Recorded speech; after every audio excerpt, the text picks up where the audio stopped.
What's good, people? It's your boy Clan. Man, oh man, that last game was enjoyable.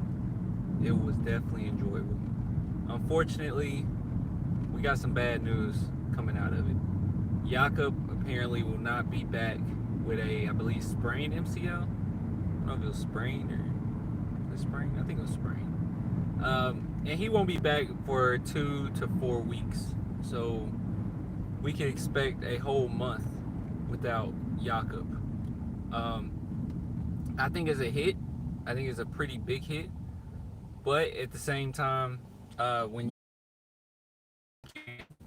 that's how he comes off screens, how he likes the ball, you know what you're gonna get out of him. And he's improved. That's another thing. He's improved much more than he was before. Because I remember Eubanks as just kind of being a guy who was pretty good at the hook shot, and that was his go-to shot every single time.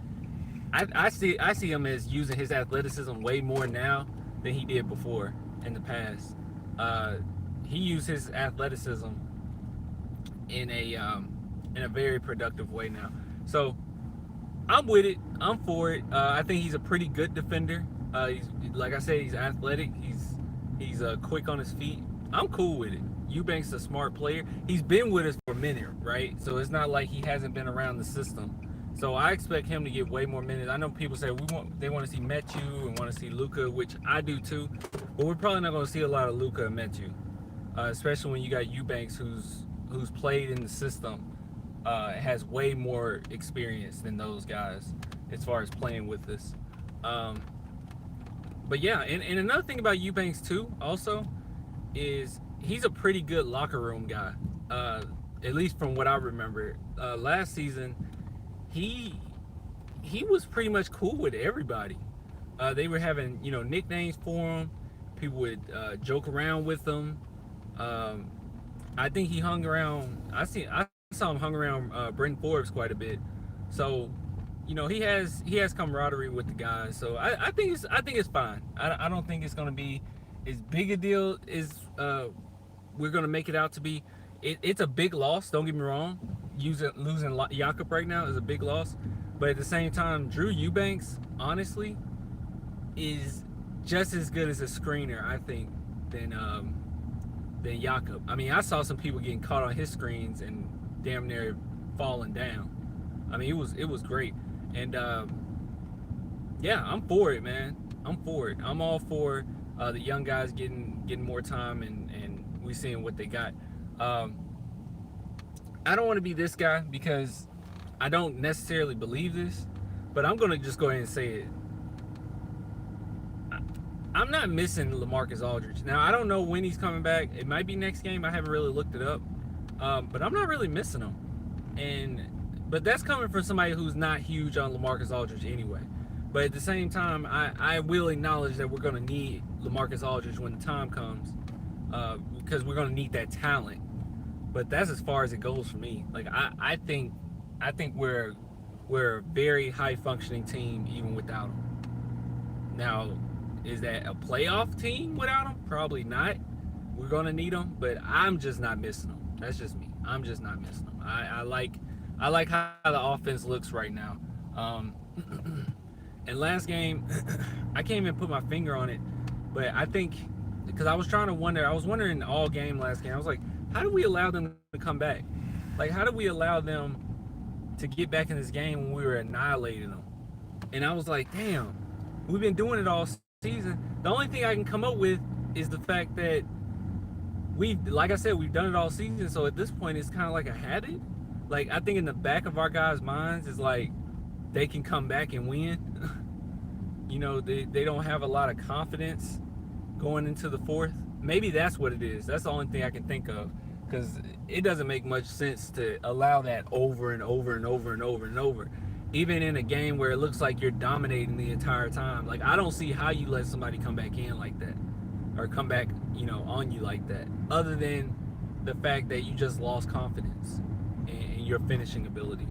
So hopefully, if we keep this, if we get on a streak, all right, if we get on a nice little streak, which I think we will, and I'm gonna say it I really do believe that from this team. I know a lot of people was like, "Oh, you're just being biased this way." No, no, no.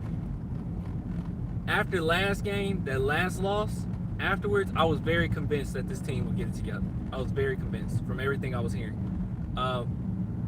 But if we get on a streak and we win quite a few games, I think that this team can come back, get their confidence back, and then make a new habit of finishing games. But you got to start now. Like, there is no lose here, win here, lose here. No, no, no. You got to start right now. But I was convinced, and I know this last game was close, and we could have very well lost it with, you know, Derek White losing the ball. And I'll tell you, man, Magic did a really good job of that inbounds defense. Like, we had to call 2 timeouts, like, just to inbound the ball. That was crazy. They were playing really well on that. We couldn't figure it out. Like, we kept trying to write stuff up. We couldn't figure it out. But yeah, I think that, like I said, I think that as long as we keep it going, we're going to be fine. But after that last loss, right after it, where Pop came out, he was like, yeah, it was my fault. Yeah, I'm not coaching to the best ability that I can coach. And then with Rudy, Patty, I don't know if it was DeMar. I don't know if DeMar came out and said it. But it was a lot of players that basically came out and they were like, yo, we can get this together. We have a good team. We believe in this team. We just got to start winning. I think DJ said it too. He's like, we just got to start winning. We're going to, and it was a lot of confidence. It sounded like, yeah, we're going to start winning. And I wouldn't be completely convinced if it was just the players saying it. But with Pop coming out and saying, yeah, it was on me, I think it did something. I think it did something where Pop could probably talk to the players and tell them, hey, it was my fault this last game. You know, you guys played your ass off. You keep playing hard. I need to do better. And for him to show that type of humbleness and him being the coach, the head honcho, I think that probably rubbed off on the guys. And they were like, yo, we need to play harder. We need to do better. You know, we need to help Popovich out because it ain't just all him. It's us too. We need to help him out. So I think that it was a collective group effort, and I'm totally with it, dude. I think this team is good. I'm sorry, I just have a hard time believing they won't make the playoffs. This team is very, very good when they play to their best ability. Now, a lot of people are saying, "Oh, we're out of the playoff, but that's it. It's over." Not necessarily, man. The teams are really close. All right, Memphis ain't gonna win. They're about to fall off. They have too many hard games coming up. And then with the Pelicans, I think we play the Pelicans once. So as long as we keep winning, we're good. We just got to win. We control our own destiny. If we keep winning, we're good. And it will take, like I said, Memphis falling off. But that's just going to happen. I mean, they're so young.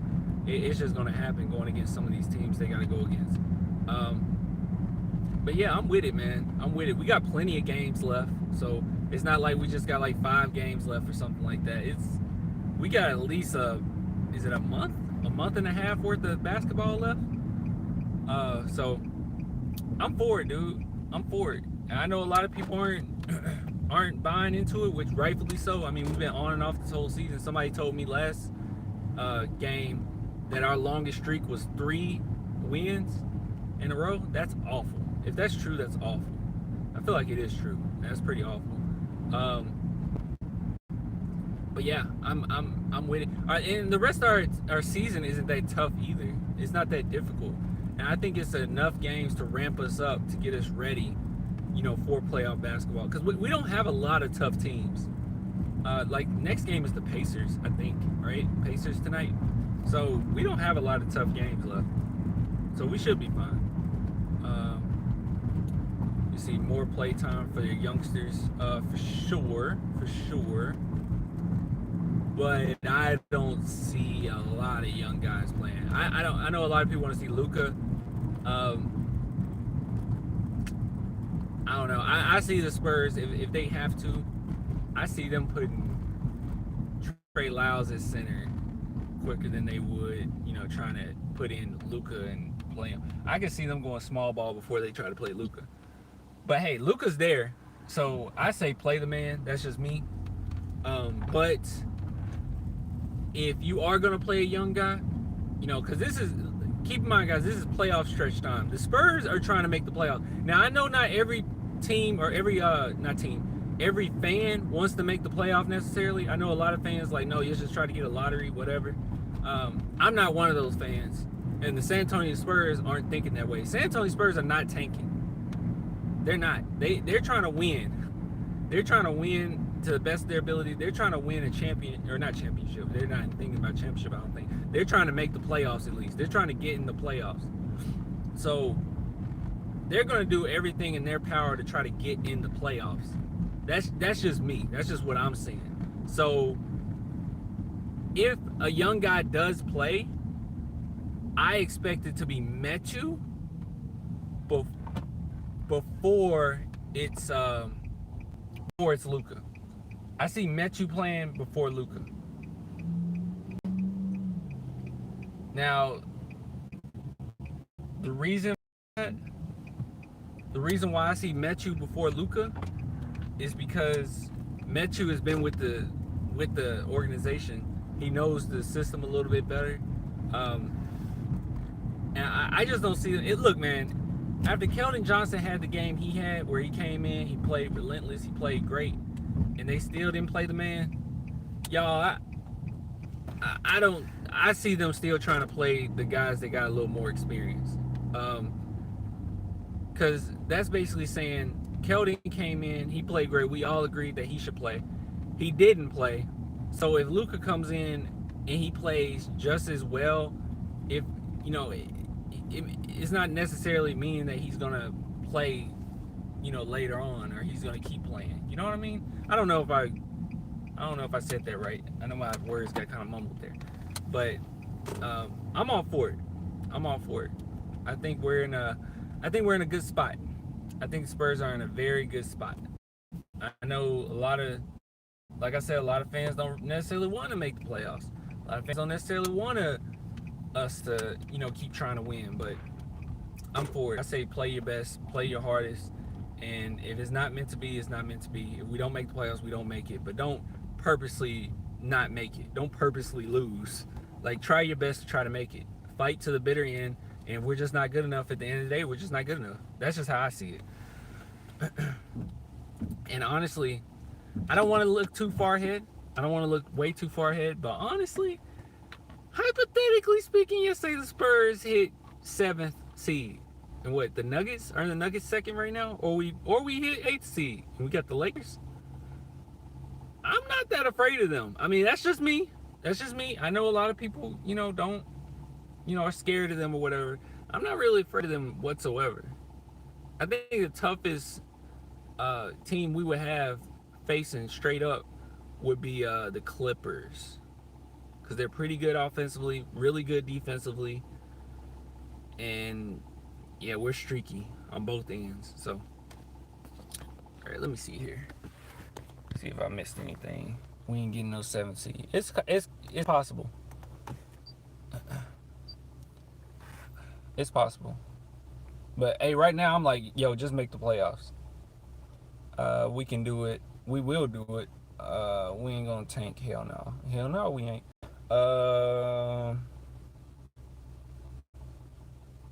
Spurs has the second easiest schedule. Who has the first? He said, bro, I'm at school. Stream later. Sorry. We good, bro. I kind of want to see Eubanks in rotation sometimes. Yeah, he will.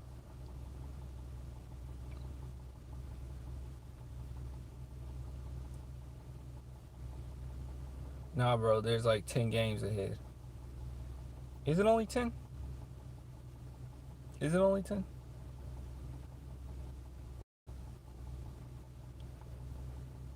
Which is still quite a few. Oh, damn, Pelicans got the easiest? Well, at least we played them once. I mean, when we're saying who has the easiest, I mean, I guess we're considered an easy team, huh? So we say who got this team got the easiest schedule. This team got the easiest schedule. I mean, we never think about ourselves. Like, if we're on their schedule, I'm sure Pelican fans are like, oh, we got an easy schedule. We got the Spurs. Yeah, we're gonna be all right. All right, guys, I'm gonna go ahead and get off. I just want to get on here and keep hope alive, man. Don't be so down. Don't be so down. We got this. We're gonna start winning right now. I really do believe in this team. We're gonna win. I say we win tonight convincingly. I think we win tonight convincingly. I believe in this team a lot. But all right, guys, I'm gonna go ahead and get off. Yeah, I'm gonna go ahead and get off. Until next time, deuce. Oh, by the way, go join the group chat. The group chat. It's Flick Chat. If you go to the Apple Store or the Google Play Store, it's Flick Chat, and then you type in Spurs Chat once you install it. That's the team code or the chat code. And if you don't want to do that, you can go straight to Instagram. Go to Spurs Wave. Go to the bio at Spurs Wave. Click the link, and it'll take you straight to it. And just install the app. All right, guys. I'll get with you later. All right. Yep. Have a good day. And deuces.